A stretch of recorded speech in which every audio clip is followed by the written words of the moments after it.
ला करके कंस ने कहा कि तुम वृंदावन जाओ, जाकर के कृष्ण बलराम को लेकर के आओ, और यदि तुमने ये कार्य नहीं किया तो मैं तुम्हारा वध कर दूंगा। अक्रूर जी बोले, कहीं पूतना, अघासुर, बकासुर, धेनुकासुर की तरह मथुरा से आया हुआ मुझको जान करके कृष्ण मार ना दें। ये भी मथुरा से ही आया, इसको भी मारो। लेकिन तभी अक्रूर जी के मन में आया, कंस के हाथों से मरना अच्छा, मैं उनके हाथ से ही मर जाऊंगा। और अक्रूर जी वृंदावन की ओर निकल पड़े। यहां नारद जी वृंदावन पहुंच गए और ठाकुर जी को एकांत में पकड़ करके कहा, बोले ये सब क्या कर रहे हो ठाकुर जी? आप रास विहार कर रहे हो, चोरी माखन की कर रहे हो, ग्वाल बालों के संग किलोल कर रहे हो, आनंद कर रहे हो, कंस को कब मारोगे आप? कंस का वध करना है, उसके बाद द्वारिका की स्थापना करनी, 16,108 विवाह करने, महाभारत का युद्ध करा के पूरे विश्व को गीता का ज्ञान दे करके और सब व्यवस्थित करके धर्म स्थापित करके पुनः आपको वैकुंठ आना है। बंधु, नारद जी के आगे ठाकुर जी के आंसू आ गए और ठाकुर जी बोले, नारद मैं सत्य बताऊं, इन ब्रजवासियों के प्रेम में मैं भूल गया था कि मैं परब्रह्म हूं। मैं भूल गया था कि मुझे वैकुंठ भी जाना है। मैं भूल गया था अभी अब आगे मुझे क्या क्या करना है। ये सब मेरी विस्मृति हो गई थी। नारद जी बोले, पहले ब्रह्मा को लगा था कि आप भगवान नहीं हो, फिर इंद्र को लगा कि आप भगवान नहीं हो, अब मुझे भी लग रहा है कि सच में आप भगवान ही तो हो ना। आप परब्रह्म हो, आप कैसे कैसे विस्मृत कर सकते हो?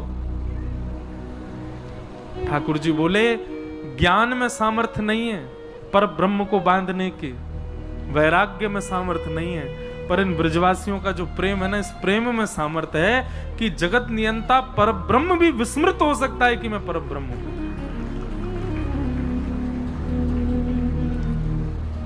वो प्रेम क्या, जिस प्रेम से आप सामने वाले की उपाधियों को उसके चित्त में नष्ट ना कर दो।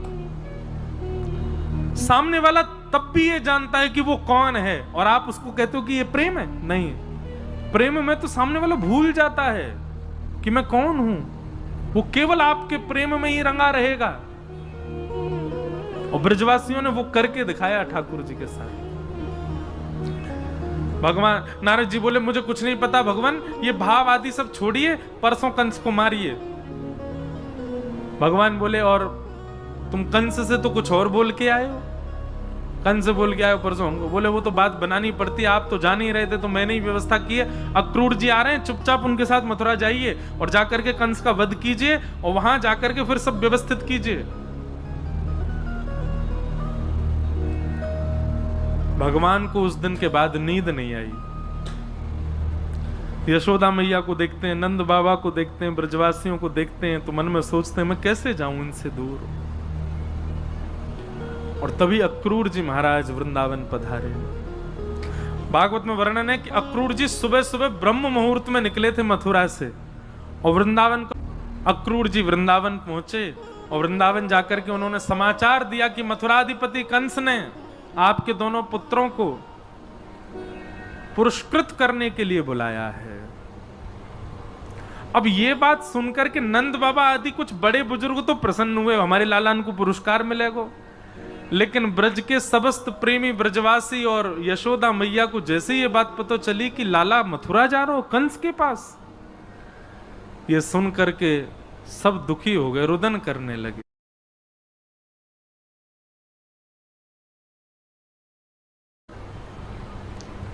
सबको रो तो देख ठाकुर जी आए और ठाकुर जी आके, क्यों रो रहे हो आप लोग?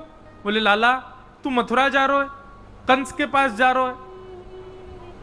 भगवान बोले, 3 दिन के काजी तो जा रहा हूं, कल जाऊंगा, परसों रुकूंगा, बाकी अगले दिन तो आ जाऊंगा मैं, और कल जाऊंगा परसों ही आ जाऊंगा, 2 दिन में ही आ जाऊंगा मैं तो। सब ब्रजवासी बोले, लाला हम तेरे बिना एक क्षण ना रहे आज तक, जब से तेरा जन्म भयो है ऐसा कोई वृंदावन ब्रजवासी नहीं जिसने ठाकुर जी को नित्य निहारा ना हो। बोले, लाला जे 2 दिन हम कैसे रहेंगे?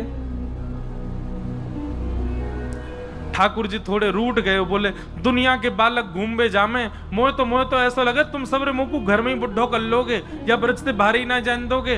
अरे मैं तो बालक हूं, मेरा तो मन करे बाहर जावे को, मेरा तो मन करे घूमवे को। अरे कह दे ना परसों आ जाऊंगा, अब रोका ही को रहे हो।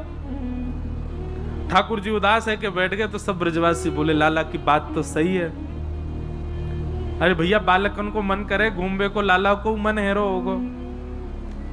सब ब्रजवासी के बोले लाला तू ऐसे उदास मत हो, तू चलो जा, लेकिन सुन आ जाएगो ना, और जल्दी आ जाइयो लाला, इतना समय मत लगाइयो।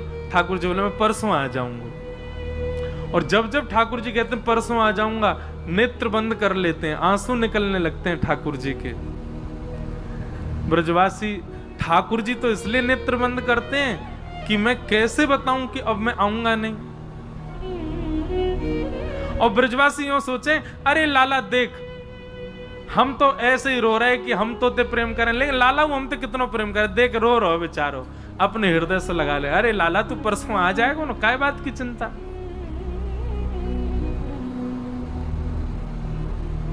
रात में यशोदा मैया के भुजा को तकिया बना करके ठाकुर जी यशोदा मैया के हृदय से लिपट करके सो रहे हैं। आंसू आ रहे हैं, बार बार यशोदा मैया के तन की सुगंधी को भीतर लेते हैं। बोले मैया मैं कैसे बताऊं कि अब मैं कल चलो जाऊंगा फिर कभी नहीं आऊंगा।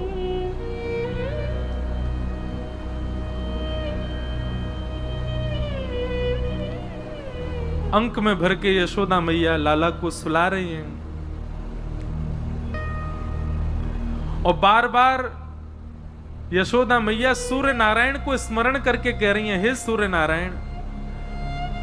बोल नहीं रही है कि लाला संग में मनी मन विचार कर रही है, हे सूर्य नारायण कल तुम उदय मत हुई हो, क्योंकि मेरो प्राण प्रिय कन्हैया 2 दिना के काज मुझसे दूर जा रहा है। ठाकुर जी अपने आप को रोक नहीं पा रहे हैं कि मैया तो यूं सोच रही है कि मैं 2 दिना के काजे जा रहा हूं, और वाके काजे सूर्य नारायण से प्रार्थना कर रही है कि प्रकट मत हो, कहीं लाला चलो नहीं जाए। मैं कैसे जाऊं व्रत छोड़ करके।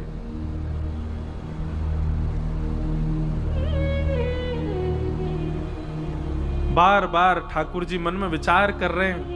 ठाकुर जी ने नेत्र बंद करके यशोदा मैया के अंग में भरे भरी ब्रह्मा जी का स्तवन किया, शंकर जी का स्मरण करके सब देवताओं का स्मरण करके कहा किसी में यदि भाव हो तो वैकुंठ की पदवी संभाल लो, किसी में भाव हो तो वो पर ब्रह्म बन जाओ, मोह या ब्रज से दूर नहीं जानो, मैं सदा या ब्रज में ही रहना चाहूं। अरे भैया या संसार को कोई और संभाल लो, मेरे बस की बात नहीं है, मैं अब इन ब्रजवासीन के प्रेम में बंध चुका हूं, मैं ना ही जा सकूं यहां से दूर।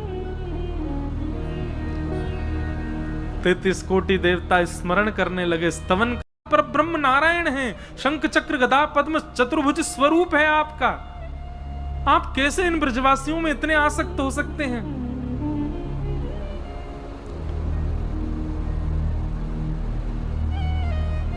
पर ठाकुर जी स्वयं को रोक नहीं पा रहे।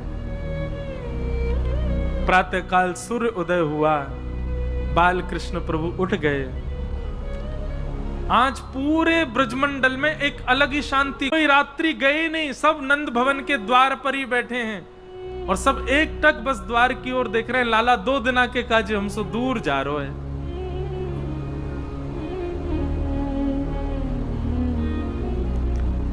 ठाकुर जी नहा धो के तैयार भये। आज अलग की एक अलग प्रकार की सुस्ती है ठाकुर जी के मुख। नंद भवन से बाहर निकल के आए, जहां तक दृष्टि जा रही है सब ब्रजवासी खड़े हैं और सब ब्रजवासी हाथ जोड़ करके कह रहे हैं लाला तू परसों आ जाएगा ना। ठाकुर जी कह रहे हैं हाँ मैं परसों आ जाऊंगा। देखने वाली गोपियां वो 2 दिन बिना कृष्ण के कैसे रहेंगी। भगवान के सखा मधुमंगल श्री दामा तन सुखा मन सुखा।